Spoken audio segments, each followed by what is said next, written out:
You can't judge a book or magazine by its cover, but you can certainly judge the covers themselves. And for decades after its February 1925 debut issue, the New Yorker magazine's covers projected a sophistication befitting its literary pedigree. Amusing, ironic, sometimes iconic, like Saul Steinberg's view of the world from New York City, and many bucolic, an escape from the worries of the world.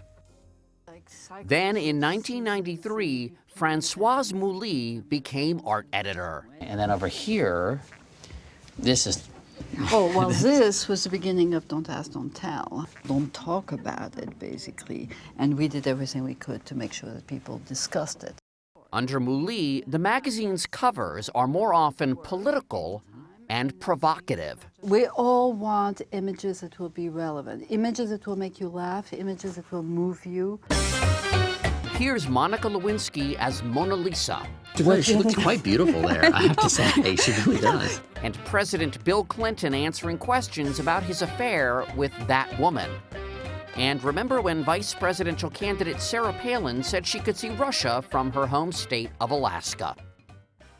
But they're not all satirical. Here's a commemoration of the inauguration of Barack Obama, and the cover from the first issue after the 9/11 attacks, with the only appropriate color combination, black on black. How many covers is it so far then, for you? It's over 950.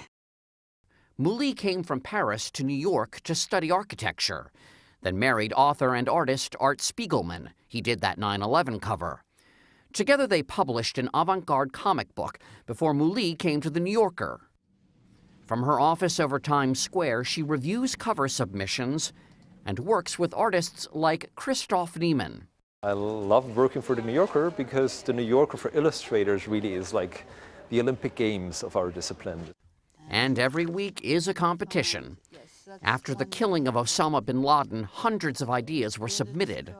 Only one would be chosen. I asked them, just send the rough sketch, don't think about it, don't censor yourself. I need to see a range of emotions and a range of reactions to events, and it's very useful to me. So, image that we chose. Osama bin Laden being erased, being sort of snuffed out.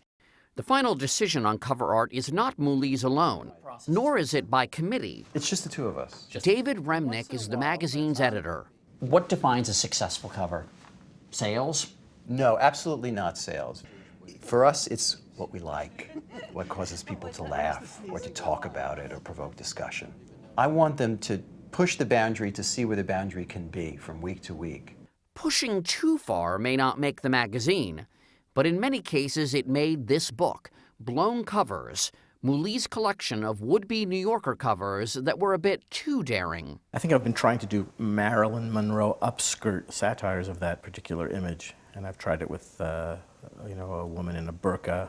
Barry Blitt has drawn 70 covers, more than any living artist.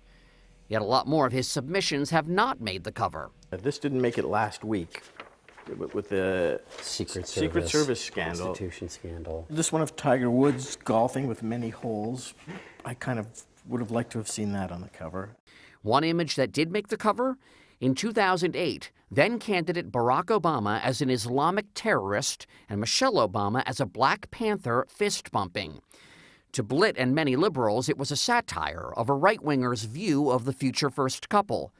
But editor David Remnick received scads of complaints from the left. The biggest response, Mo, was, I get it, but those people out there, the unwashed masses in those other flat states in the middle of the country, they couldn't possibly get it, and they will use it as an iconography, a literal-minded iconography that Obama is unpatriotic, et cetera, et cetera. Is that a little bit of a condescending? I thought it was totally condescending.